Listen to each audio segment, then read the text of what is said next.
Thanks for joining me here for a Kick Up the Arts. I am Nicola Meehan, and this episode was recorded live at Glasgow's Civic House a few weeks back as part of the brilliant Scottish Mental Health Arts Festival. I was joined by three of Scotland's most vital songwriters and musicians for an evening of live music and conversation that reflected on the ways in which music and creativity can have an impact on mental health, both on a personal level, but also with regard to bringing about wider social change and kindness and understanding. Emma Pollock's a founder member of hugely loved Scottish band the Delgados and the revolutionary label Chemikal Underground. She led the Music Like a Vitamin and Fruit Tree Foundation projects alongside Idlewild's Rod Jones, and she has just released an absolutely glorious new album. It's called Begging the Night to Take Hold, and its release follows a period of huge personal upheaval for Emma and an autism diagnosis. Joe Mango is a musician, songwriter and academic whose work ranges from touring with Vashti Bunyan to her involvement with incredible initiatives like Vox Luminous Distant Voices and A Giant on the Bridge. They explored experiences of the criminal justice system from various perspectives, and also with Listening to Voices, which engaged creatively with people who hear voices, often those with a diagnosis of schizophrenia. Joe's forthcoming album, The Light Switch, has a strong focus on mental health, exploring the ghost voices of women who have left the music industry because of harassment, abuse, or toxic environments. Amy Duncan, meanwhile, is a musician, singer and songwriter who I first met when she played in punk folk outfit Swelling Meg with Cora Bissett back in the late 1990s. I loved them so much that back in the day, I put out their album. Since then, you might have seen Amy on stage brandishing her double bass in the National Theatre of Scotland's awesome June Carter cast show, or indeed marvelled, as you should have, at her solo albums. She's gearing up to release Greetings from Gartnavel, her third collaboration with lyricist David Payton, which is an album of songs shining a light on David's experiences with schizophrenia. And this episode of the podcast is bookended by Amy and David's songs together. For rights reasons, because music on podcasts basically is a bit of a minefield, you're only going to hear clips of the tracks that Amy, Joe and Emma performed, but seek out their records and go see them live. I've listed lots of places you can do all of that at the end of this conversation. For now though, to a sense of Amy Duncan's recent single with David, Phantasmagoria, our songs are going to start this conversation and sign it off, to let the music do the talking. I write myself out of a hole.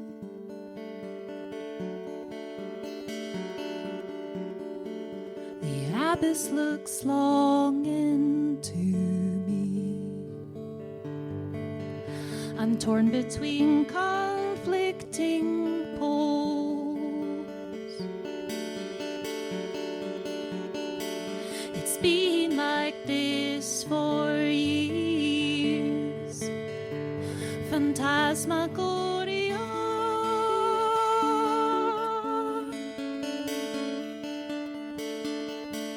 Incredible but true. In excelsis gloria.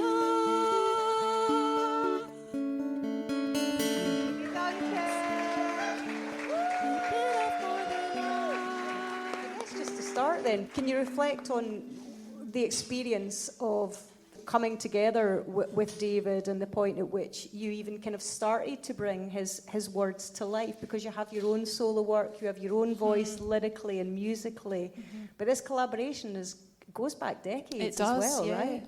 Yeah, so David's actually my oldest friend, and we met when I was 18. We shared sort of bedsit landing in Kingsborough Gardens. We've released a couple of albums in the past as well, so we've been working together quite a while. The first album you worked on was in the early 2000s, but it didn't see the light until a lot later. Right, yeah. Can you maybe tell us a little bit about the sort of background to that? Because I think it's very interesting that it's taken this long, if you like, for us to be in this environment, for us to be able to speak about it, and also for David's wonderful sort of words and insights and songs to come to life now over 3 albums and counting, I suspect, because his lyrics are wonderful. Yeah. So it was actually the death of David's brother that sort of triggered David's got schizophrenia. So that triggered that change in him. And it was after that he started writing a lot. And he would just send me lyrics, and I would put them to music.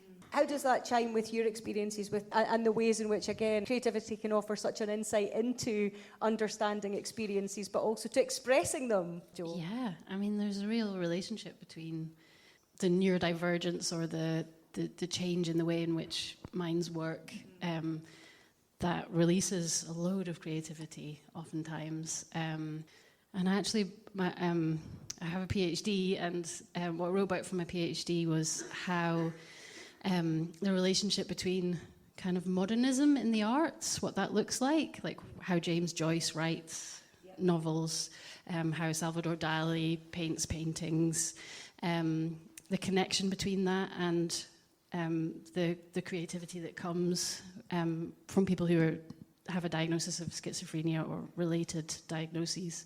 And I was just fascinated by that so often with mental health, people think of it as like a loss of reason, like we've lost reason. And that's quite dehumanizing when people think of reason as being like a key human trait, right? But there's a lot of work to show that it's actually the height of reason, because that's how we got to modernism in the arts, was like the absolute height. You get to logic and you go beyond logic, and here's what you find.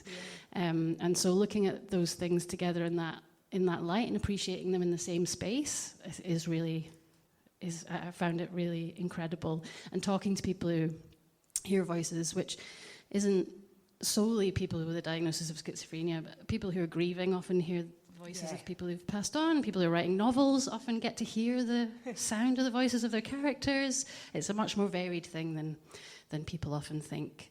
And often the voices, people understand them as just a part of themselves talking, and it can be very disturbing if you can't switch that off. I understand, but also it can be a joyful thing. You know, if you've got a positive voice. I spoke to someone who had a really positive voice that spoke all the time, and they learned how to kind of tone out the negative ones and just hone in on the positive one. And the way he spoke about what that was like, I was really jealous, because he was like, oh yeah, he had an Irish accent. I wish I could do it, because it was a beautiful, beautiful Irish accent. But he'd be like, oh, he's just saying things like, oh, go on yourself. You know, everyone in here loves you. Do you know, you're so interesting, and look at them all. They're really, you know, just to have that voice speaking to you.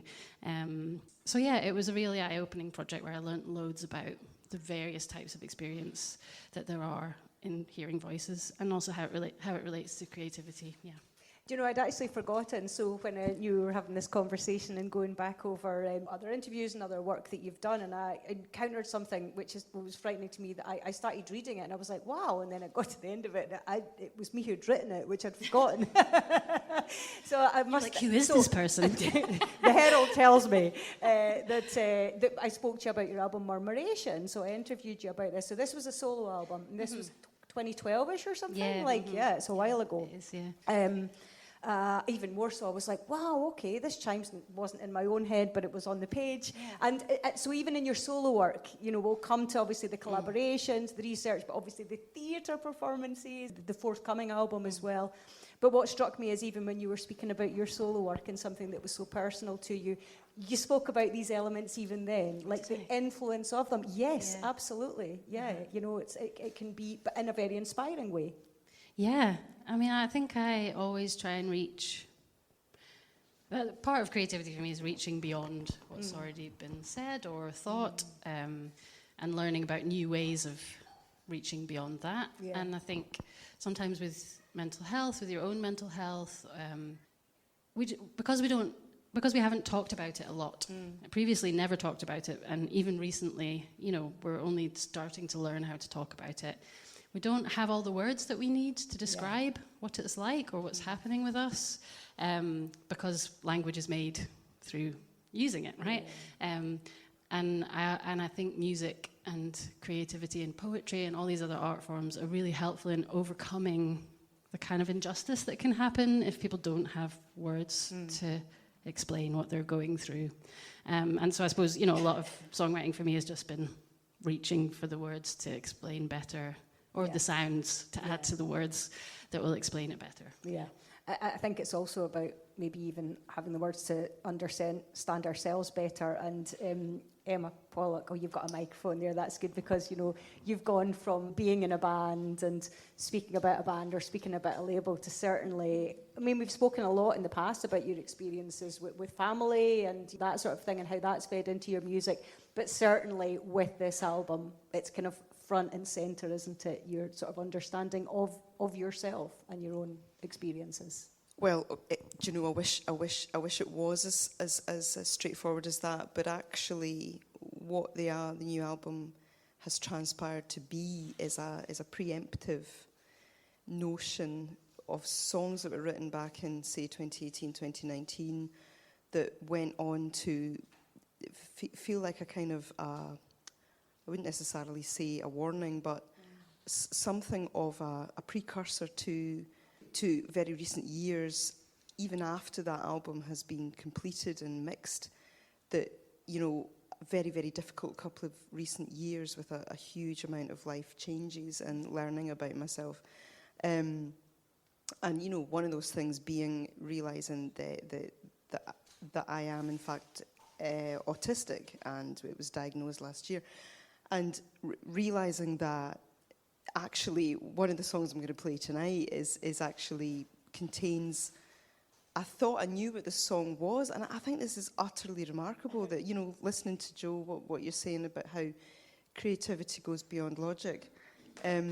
Even more than that, I think that creativity can sometimes allow you to explore something that's happening that you cannot understand until you're given the tools later on, or that it breaks, something breaks, and you're given the tools later on to allow you to understand what you were in fact writing about. I've been utterly blown away by the fact that I didn't know what on earth I was writing about, but I was channeling something that needed to, you know, make itself known. And it began in the subconscious, and then it appeared in reality. And it was like an absolute, you know, explosion when it actually did appear. And one of those things was the realization that I have been autistic for my entire life. And so, that is a remarkable thing in amidst everything else that might come from using creativity as a salve, or using creativity to express yourself. That idea of a precursor had never even occurred to me. That is incredible, because of course the album comes out, we've not had a chance to speak about the time span of it, and there is a suggestibility there, but also it seems to make so much resonance within the record. Well, listen, we'll continue speaking, but we've got to get some more music, so I think we agreed it's Joe Mango next, and you can maybe tell us a little bit, Joe, about this track and anything you like, though. Let's give her a cheer anyway, just because, you know, it's lovely to have tunes. It's lovely to have these legends.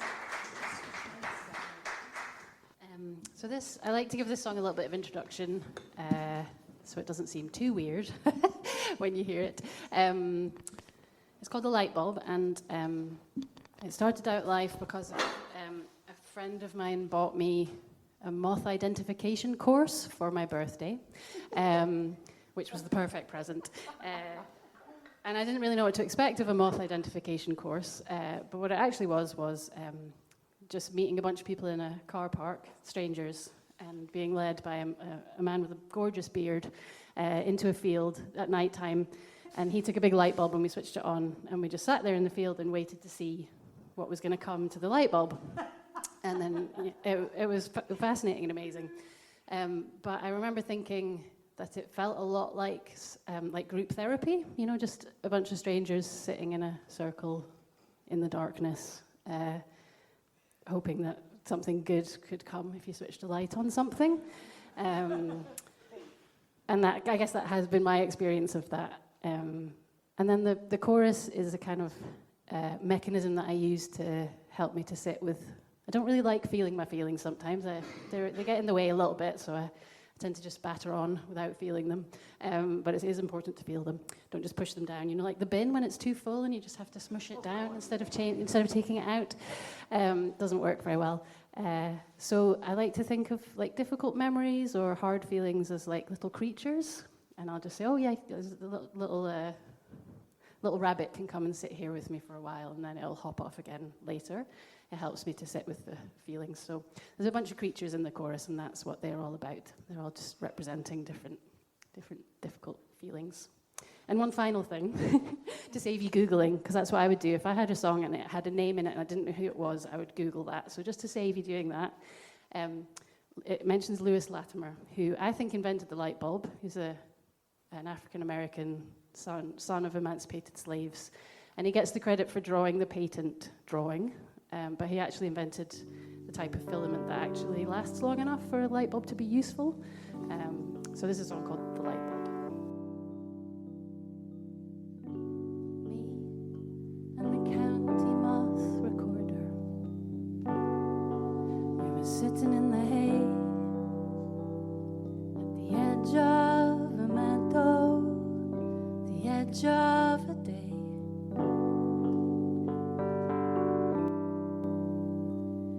It's the art, he said, the art of knowing what you've drawn to yourself. The dog, the snow leopard, the stag, the silver birch, the willow tree. I ask you all, come sit on down with me. We'll shine a light and wait and see. Oh wow, incredible, Joe Mango. Absolutely stunning song there. So that's The Light Bulb. It's a light bulb, yeah. And it is, but it's on the light switch. I know it So is. give us a sense of where this fits into, because we started and I was like, oh yeah, that title track of the album. She's like, no, that's the light switch. This is the light bulb. And then she told me about another song, spoiler alert, which is called The Doorway. And at that point you were like, it's a bit of a concept. So tell us a bit about the background of it, because again, this is a different, a different way of coming at something that again rings true for so many people, probably quite a few of you on this very stage, in fact, the experiences, right? Yeah, right, yeah. So I was thinking about, talk to more and more people, primarily women, but other people too, in the music industries who've just been really damaged by experiences of, related to the industries or things that happen. And I've had that experience too, and a few years ago I started finding it hard to perform on stage because I would get panicky because I didn't know who was going to come to the show. And people, you play a show, you tell everyone where you're going to be, what time you're going to be there, and sometimes you're there by yourself. It can be a bit scary. And it was kind of ruining my enjoyment of music quite a lot. And for a while I just thought, maybe I just can't do it anymore. And I started researching and finding lots of other people who almost stopped, like PJ Harvey, for example, people who've spoken about nearly just giving amazing people whose music we wouldn't hear. And I thought about all these people that we don't know about who just never even started or felt the need to leave. And so I started reflecting on my own experiences, but I didn't really want to write another album that was like how I survived, because that puts the kind of onus on you, when actually the onus should be on the larger structures. And this is often the case with mental health stuff, like that song's really kind of about mindfulness techniques. But lots of, big organizations use mindfulness as like a plaster over the effects of how they're treating their staff. So I didn't want to do more of that, although it's very helpful for people to know, how great those techniques are, which I use myself. But so I wanted the album to be focused on kind of the music industries, and the way I did that was by writing a kind of breakup album to music in a weird way. So, but there are love songs on there as well, but there are also like breakup songs where I just kind of wrestle with the good things about music and how it's my therapy, but also the negative things that have come from music. And I've kind of put that into a concept album, which are all parts of a house or items you would find in a house. Because music is my everyday life, It's in the morning when I wake up. It's what I do for a living. It's just everywhere. And I read a songwriter writing about how his religious beliefs meant that he felt like his mum had passed away, and he felt like he needed to make a house for her in the afterlife to live in. And he made an album that was her house in the afterlife. I was just really taken with this idea. First of all, the pressure. It's hard enough to write an album, but if your album is the house that your mum's going to live in the afterlife, that's like a lot of pressure on your second album. Is it decorated properly? Well, what exactly, about the wallpaper? yeah. What about the ornaments? Every detail, right? Yeah, exactly. So so I didn't want to have to do that, but the album is like a house made up of these songs and these experiences. Yeah. And so the light switch is this idea of, can I switch it off?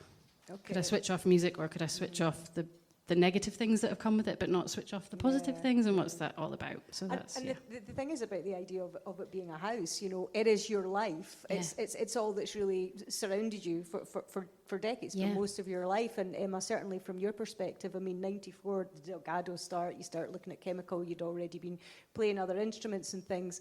You know, since you were a kid, really, this hasn't just been your job, it's been your life. And it's changed quite a lot. I mean, can you imagine us having this? I first fangirled Emma Pollock at the Albert Hall in Stirling in about, I don't know, when you played there. Square Pusher were on the bill as well. It was like 1990. Yeah, you don't know. I spoke to you, but you forget. Anyway, it would have been about 1997 or something. Yeah, right. And I'm imagining the lack of conversation about anything that would be had for lots of different reasons at the time. You just get on with it, right?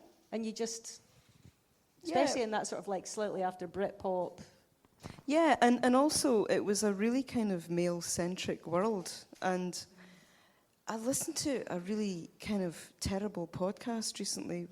It was about how the indie world of the 90s and the early noughties was full of guys.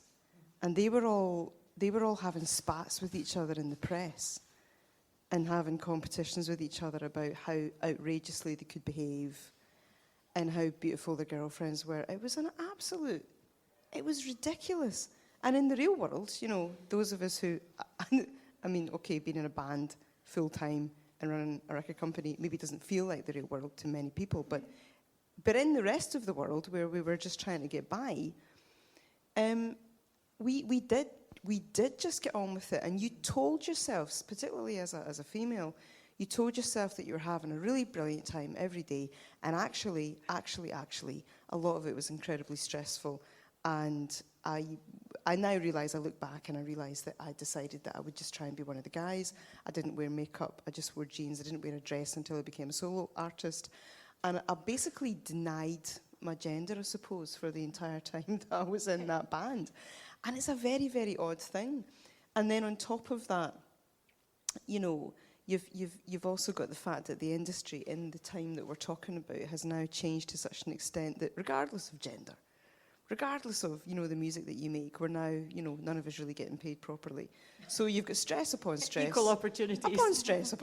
And you've got a ridiculous situation now where those of us who are doing it are stretching ourselves extraordinarily thin because of we want to do it, and to not do it sometimes is not a choice. To not do it sometimes is not a choice. And that's a worry, because the arts is such a space that it is not monitored, it's not looked after, there's no basic income, there's nothing like Ireland is currently trying to do. And so we're left to stretch ourselves to the point of sometimes broken.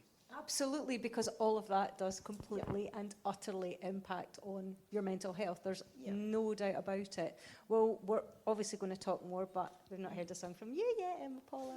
So can we have one? And do you want to tell us something about it, or not, or just like Sure. Yeah? I don't. Will Am do I it in up your there? way? Yeah. Am I? Do I need to move back, No, or like no. change seats? Okay. Cool. Emma Pollock, let's have some more cheering.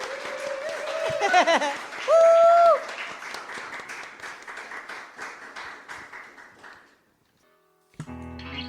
This song's called Marchtown, and it's on the new album.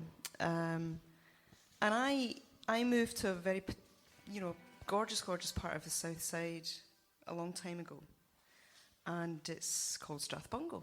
And I was really lucky to be able to live there for a long time.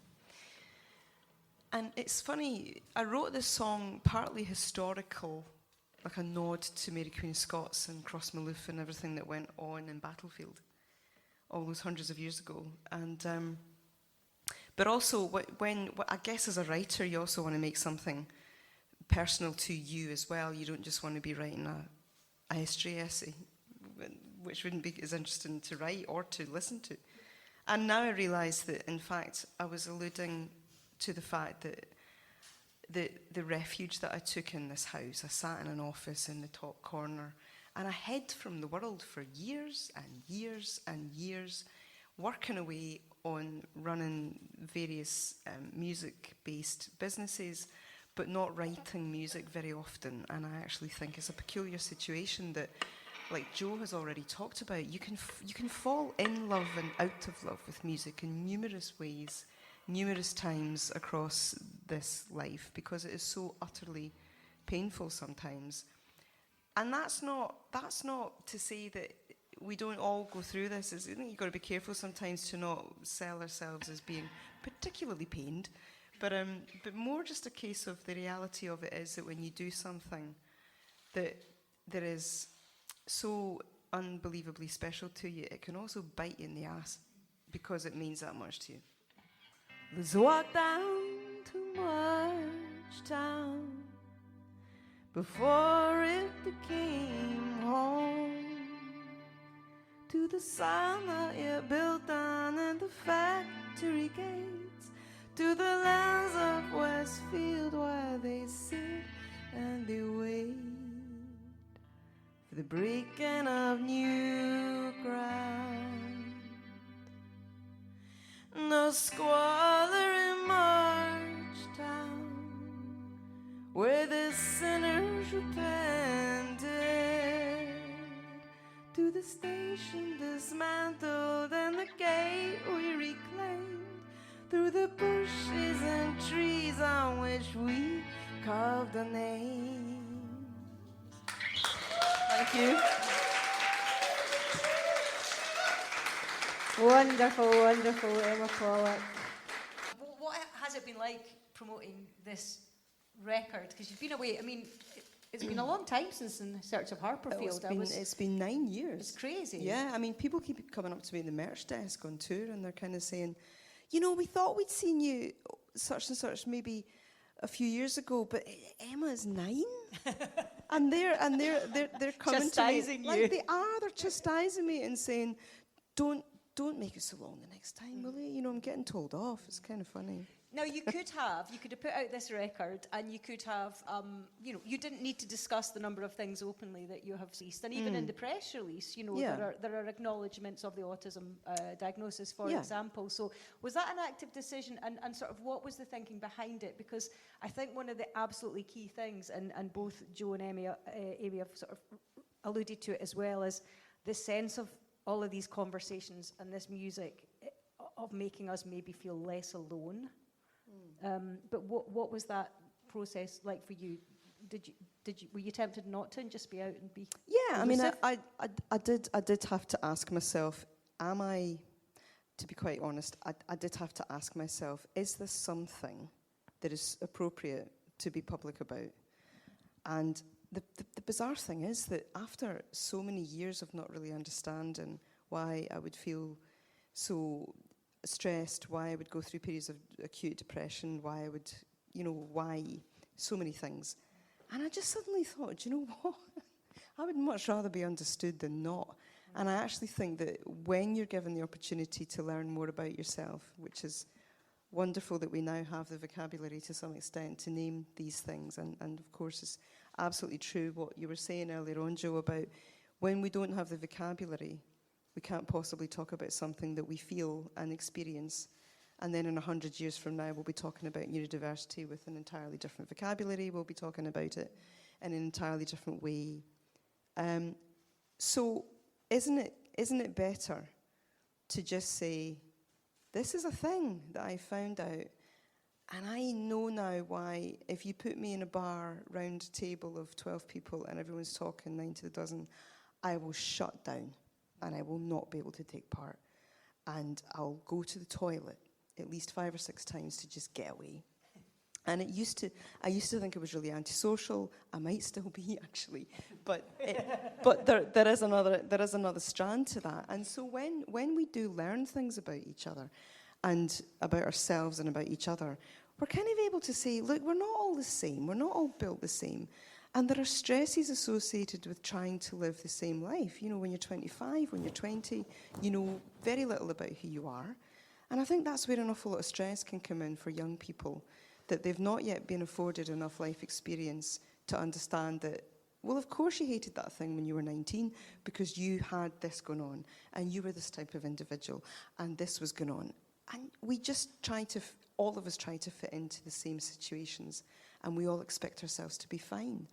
And invariably, some of us are not going to be fine in some situations. Yeah, but it is that understanding, Amy. I know you've discussed with regard to your own solo work, not just obviously your work with David. You know, the ways in which you've come to terms with the fact. There was one interview I remember where you were kind of saying, you know, I love the making the music, I love the songwriting, but you didn't really enjoy promoting it. You didn't really want to do that. You know, there are different aspects, but if you can kind of break it down, it makes it a bit more manageable to go, this is the bit that I kind of need to deal with or need help with, because again, anything to make it at a point where you don't get so overwhelmed that you quit, that you stop doing it. I think it's That's remembering vital. that you can ask for help and you know, have a bit more of a community around you. And so with the David project, like how many conversations do you have with him, like with this record now, as opposed to the one that was kind of like made in 2 decades ago, really? How has that changed? Because I imagine our understanding, the stigma is not what it was, the understanding. You know, what's that been like to take out into the world? I think there is still a bit of stigma, isn't there? I don't know, sometimes when I tell people about the project, some people are like, wow, that's really interesting, and some people just kind of go, ooh.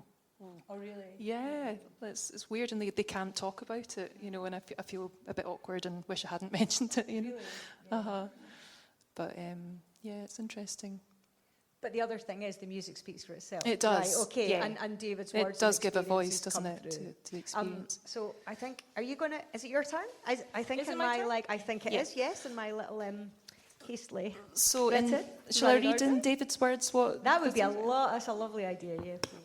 So David gave some sort of like little notes for each of the songs that we're going to hear.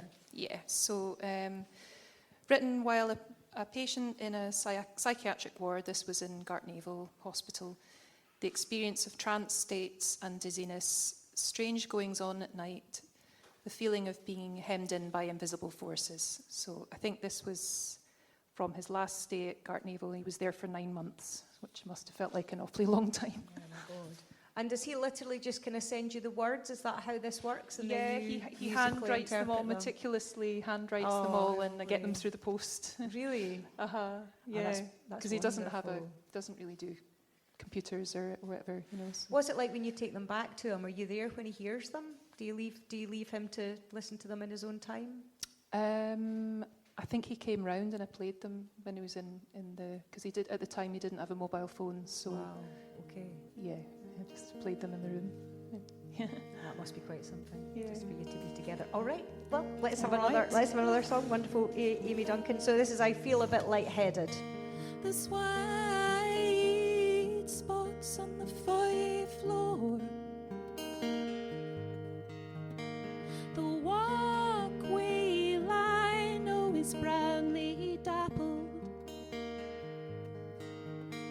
I've got the code for the ward door. David kindly brought me apples. I feel a bit lightheaded, even though I've had my dinner. I don't feel safety in the end, rewards for such a sinner. Thank you. Amy Duncan. Woo!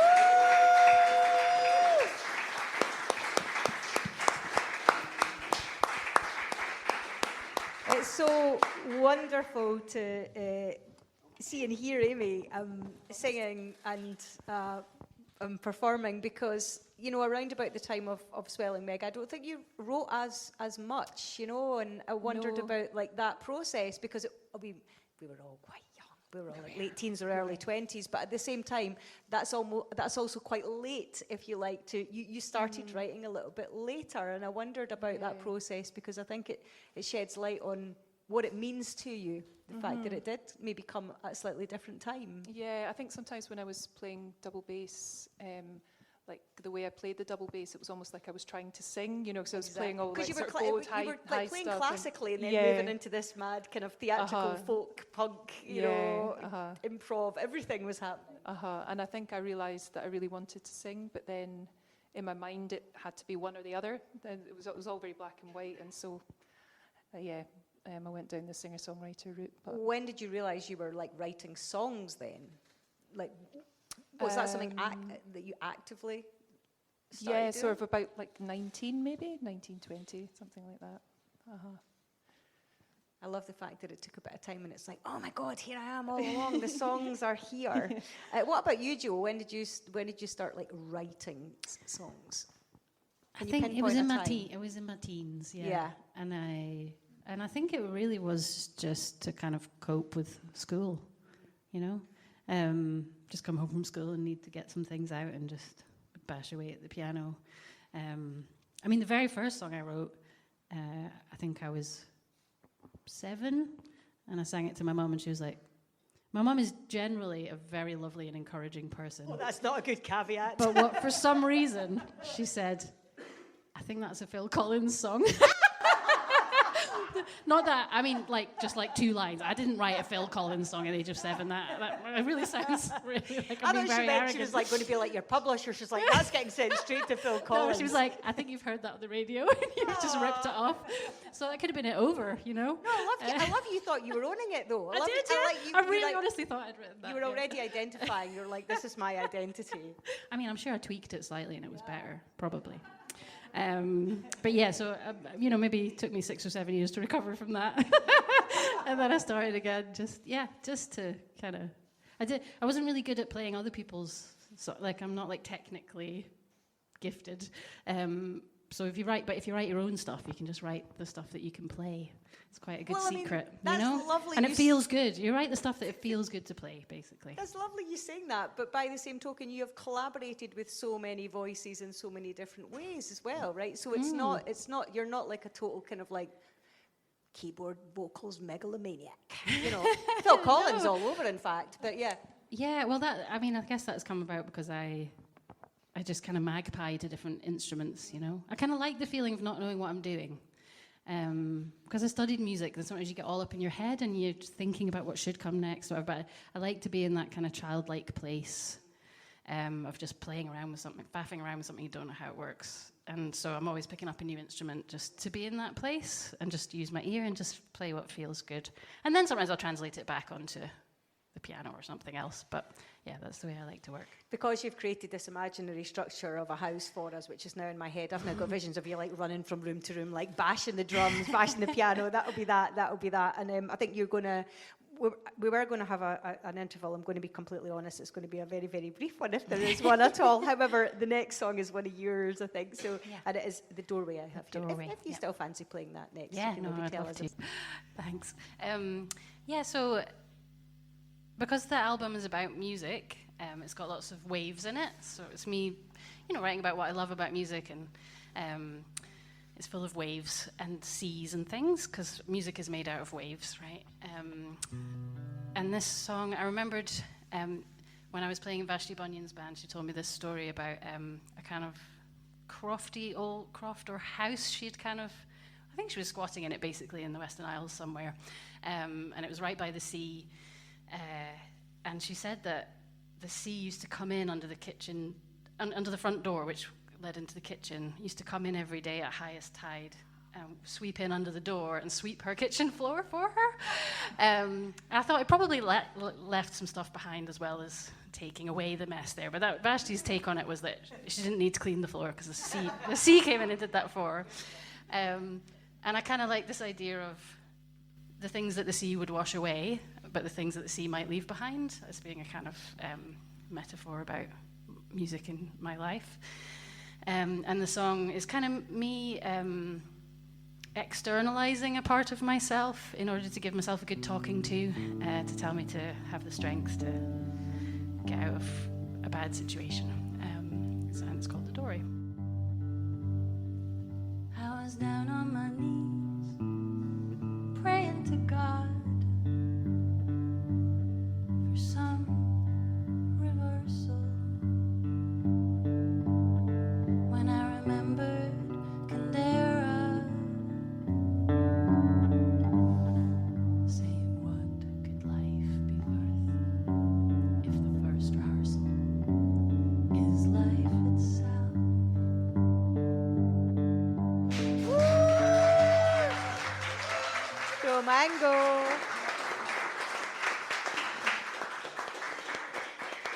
the doorway.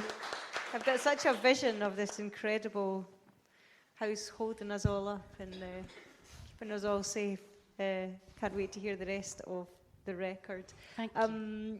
We've been speaking a little bit about collaboration, Emma, and that's something that you've been involved with a lot. Obviously, we're focusing on your solo album and your new album, but yeah, going right back to the kind of Music Like a Vitamin gigs and the Fruit Tree Foundation album was an incredible project. And again, it was about it was exploring all sorts of aspects of creativity and mental health, and from different perspectives and different voices. And again, but the conversation was just so vital at that point. And this is in the early 2010s, isn't it? It's a good while ago now. Yeah, looking back on it, I've been involved in quite a few of these projects. So the great thing about becoming a solo artist is that you're suddenly able to say yes to being invited to write with other people, and you don't feel like you're betraying the band that you're in. And so Rod Jones from Idlewild and I, we kind of had this idea. I don't know how it happened, frankly, but suddenly there were 8 or 10 of us descending on a house in Perthshire, with, in the depths of winter. I remember it was really, really icy. We could hardly drive up the driveway. And we were all writing with each other. There were all like a bunch of Scottish songwriters. We were all writing with each other in turn, so that by the end of it, we had a good bunch of songs, and we basically chose 12 of them or thereabouts, and we released the Fruit Tree Foundation album, first edition. There wasn't a second. But the first edition is still available, and it was such... It's an extraordinary thing, because you go in utterly terrified and you think to yourself, okay, who am I writing with today? Oh yeah, oh my God, they're really amazing. And you kind of get the fear a wee bit. And then you'll write with someone else who you don't know quite so well, and you'll learn a lot about their writing process. You don't need to say who was on which of those camps, but remind us of some of the people who were involved. Because, I mean, it was a really, really lovely kind of, range of Scottish songwriters, wasn't it? Yeah, it was. There was Kareem Polwart, there was James Yorkston. It was a remarkable time. And it's just one of those things where you got to kind of hold your nerve. You don't know what's going to come out 3 or 4 hours of work. You just know that you've got to keep on. Obviously, Rod Jones was part of that, and there was and Scott from Frightened Rabbit. I wrote a song with him, and I mean, I look back on that now, and I just think, oh, for goodness sake, none of us really knew what he was going through, but he was constantly battling with his own depression. But I had the privilege to write with him that week. And that song is, again, a reminder of why the arts can be so incredibly important, because you create something tangible out of a moment.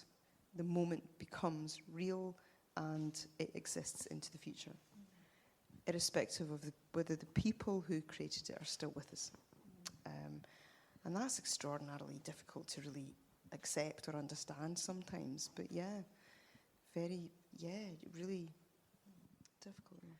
I do remember speaking to quite a few of you involved in the project at the time, and one of the lovely things was, because we're also talking about Scottish people, right, and not to massively generalise, but we're a bit rubbish about talking about anything at the best of times, and so many of the artists involved in that project had said it was great, because it was like you were kind of, because you were doing something else, if you like, you were writing songs, you weren't sitting in a circle going, right, let's talk about our mental health issues, or articulating it in that way. Yeah. But that's not to say that a lot of ideas weren't explored, and there weren't a lot of things kind of expressed or communicated or shared in different ways. And it's that sense of, as you say, like that moment, and capturing some essence of it that in retrospect was really, really important, but also magical. It was there. Yeah, it's one of the great things about music is the fact that it's really community driven, particularly in Scotland. I think that we're a country that is big enough to have a real diverse, range of music and musicians, but we're small enough to be able to keep in touch with each other and drive to see each other of a day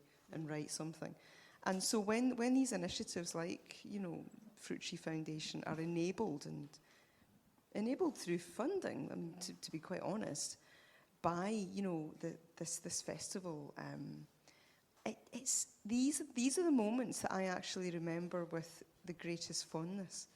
Being in the band for 10 years was full of highs and lows, but the warmth I feel for remembering the collaborative projects that only happen for a week or so, or you might only play one or two shows to basically play material that's only just been written, the week before. And the Burns Unit's another example of that. A band that I was in temporarily with people like King Creosote and Cream Power again. These things are just extraordinary because the arts offers us the opportunity to make something together. And in that, we make friends. And quite often those friendships they're for life, but you only see them once every 5 years. And when you do see that musician, you're like, oh my God, how are you doing? And you've both been in a space and it's very intimate, and that's a very special thing.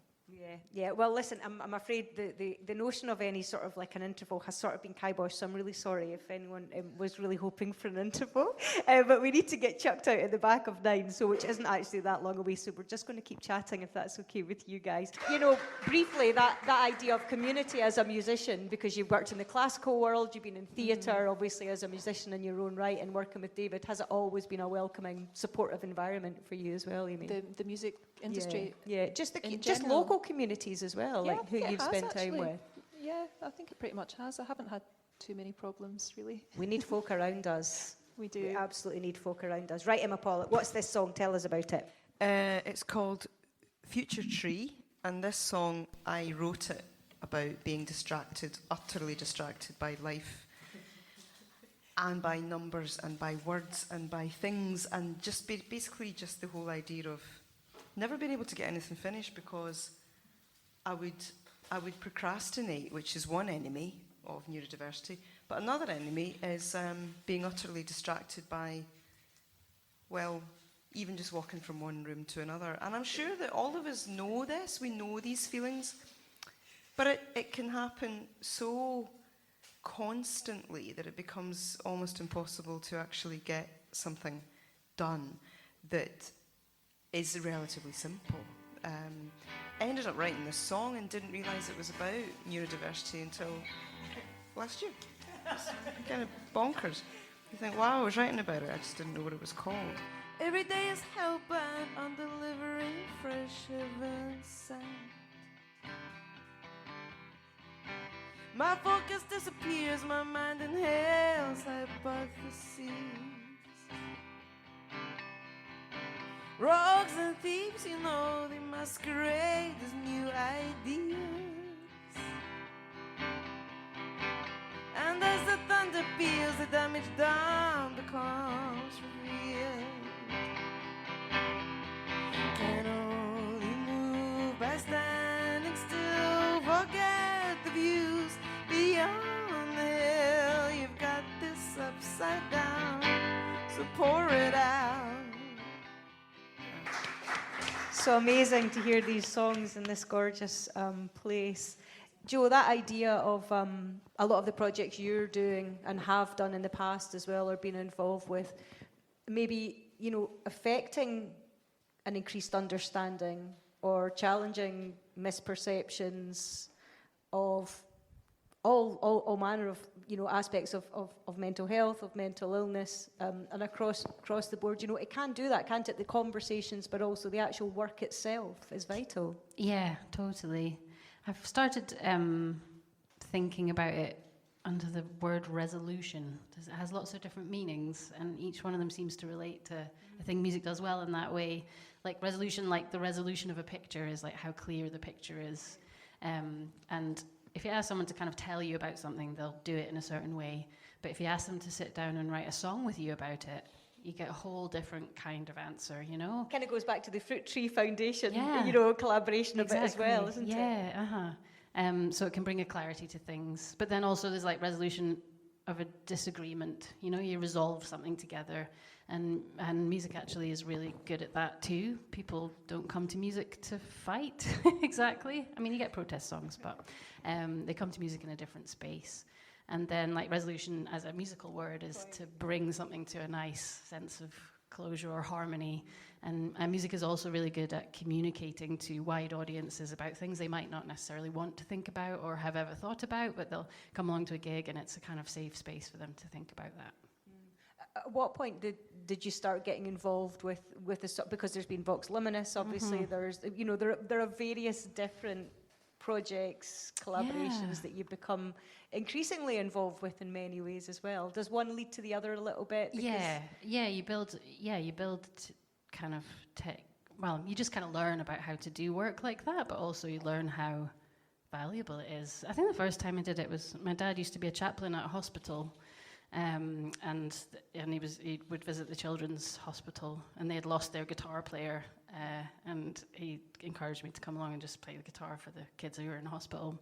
And so then I began just going to the hospital to play for people in hospital, and it's kind of just carried on from there, really. Lots of different spaces like criminal justice and mental health spaces and hospitals and other places too, And there's always such an overlap. Between all of these different spheres you've just mentioned. They're not so distinct. No, often just like justice, there's health justice, criminal justice, social justice. They're all they're all interlinked and related, and various forms of stigma associated with all those different things that only talking and understanding on a human level will really counter. Hearing that incredible song that we just heard, is an example of that. And the insight and the viewpoint from the words within all of these songs that Amy you've performed, I think, is so striking. When you're hearing it in a capacity like this, just the fact that David, and I love the detail that he would send you them handwritten. The care, the intimacy of that, and also the vulnerability of also sharing something like that as well. It's incredible. Yeah, and the physicality that's the only way of. Quite. The only way of communicating. And, from people in prison, it's the same. Letters become a really big thing when you're in prison as well. Yeah. Okay, I think we're going to get another song, and okay. I've just got. You're going to. This is a surprise. You're I going know, to decide during the chat what you're going to play next. Well, actually, is it Phil Collins? I hope not. Please, no one come and tell me that I've ripped off Phil Collins when I play this song. But I'm going to play the piano. Yeah, I thought I might play Cordelia, which is a song, now I think about it. That's from Murmuration. Murmuration, yeah. Which is a song about not having the words for things. So let me just move to the piano here. Amazing. I know I shouldn't pick favourites, and this was never discussed with me, but it's one of my favourites. Stunning. Yeah, so this is called Cordelia, after the character in the King Lear, the Shakespeare play, who... She has sisters, and King Lear wants them all to tell him how brilliant he is. And so they all take it in turns to give a big speech about how brilliant the king is, blah. And he gets to Cordelia, the youngest, and she refuses to do it, which causes a whole chain of events that the whole play is about, basically. But she says, love is richer than our tongues. She's basically saying, it would minimize my love for you if I was to put it into words. And then there's a moment at the end where... I'll spoil it for you if you haven't seen it, sorry. But you probably guess that everyone dies at the end. So that's quite often what happens. She's dying, and King Lear's realizing what he's done. And he gives a big speech, which kind of leaves me cold. But then he kind of has a panic and asks them to shouts at his servant to undo the button on her collar. And I feel like him shouting about the button contains a lot more of everything that he feels than the whole big speech that he gave. And so this is a song about grief and how hard it is to put into words what that feeling is, or what it is for someone to die. I watch the hairs run across your sheets, those trembling creatures of fields of wheat grasped your bashful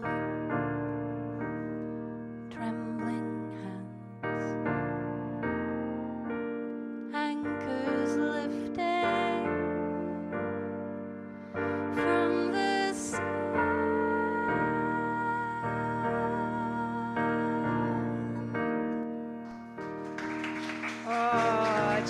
Tango. Woo!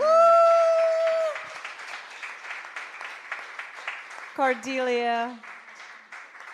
It's amazing to hear that again. That was from that was when I spoke to you for the Herald. One of the times was that was the very album, and even then you were speaking about the Yeah, well, it's just being human, isn't it? You know, put humans in all different situations, and you know, they still have the same needs, and you know, people experience them differently. But you know, yeah. But also, you can learn so much more about someone when they're not directly speaking about the subject or singing about the subject. Like you say, the button speaks more volume. Sometimes it's easier not to kind of like expressly. Yes, and and that's part of a lot of the songwriting that I do. Is I've just been working with the European Rural Parliament to help them to write songs to feed into their declaration, which has been really, really fascinating.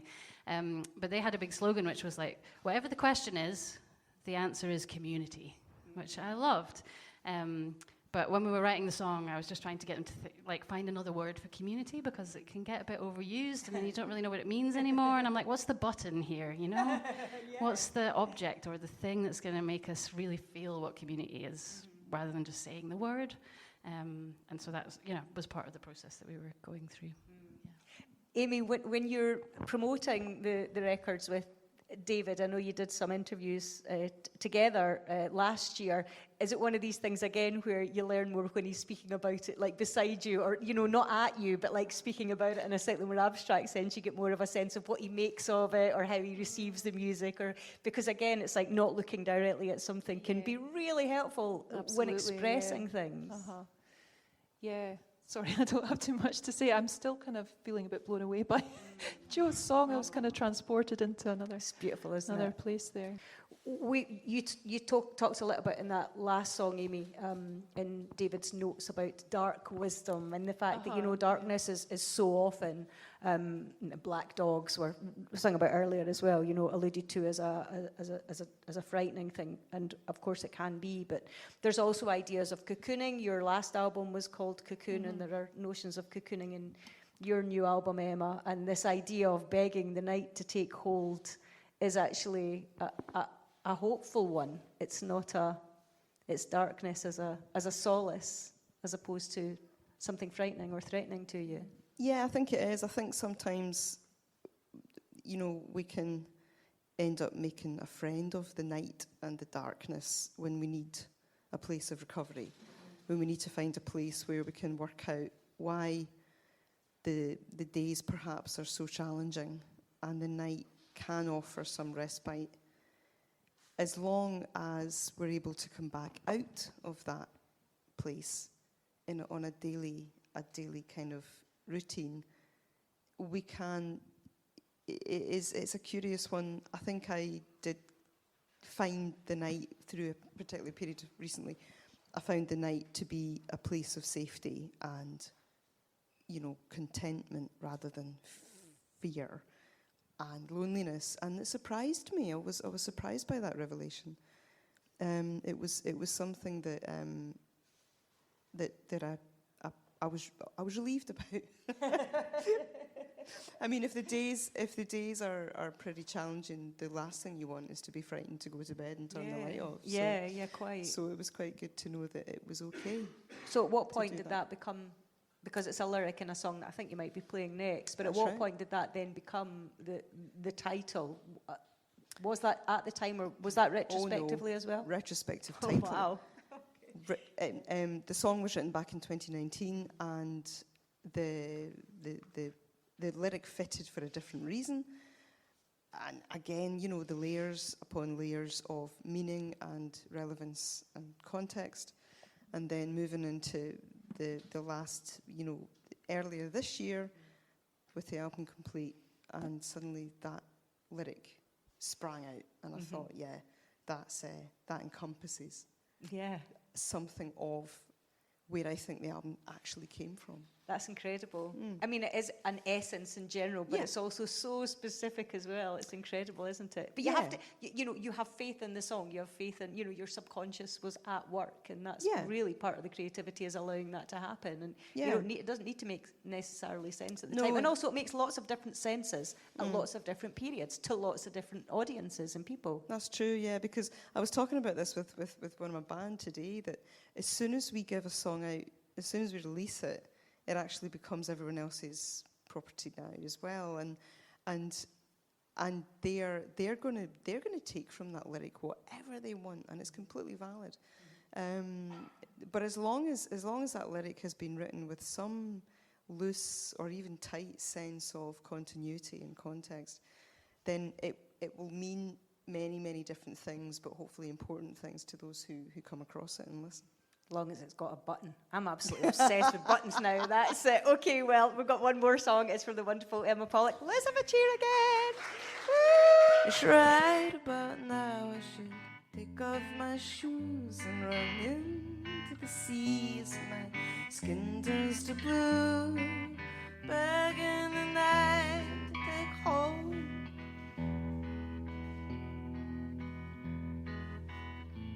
Begging the night to take hold. Offer up its anesthetic. Begging the night to take hold. Dive into its black magnetic. For girls and their chit-chat. Thank you. Woo! More cheers, please. Thank you. That's better. Just a flavour of the songs that were played and the conversations shared for a Kick Up the Arts live at Glasgow's Civic House as part of the Scottish Mental Health Arts Festival. Huge thanks to Andrew Eaton-Lewis for bringing us all together, and to you if you joined us, and to all of the wonderful team involved. The festival returns for its 20th year in 2026. Look out for news about that soon, and head to mhfestival.com for details of their artists' commissions. Emma Pollock's gorgeous new album, Begging the Night to Take Hold, is out now via Chemikal Underground. You can also catch her live in cahoots with phenomenal female and non-binary Hen Hoose Collective. They're at Celtic Connections at Glasgow Tramway on January the 30th.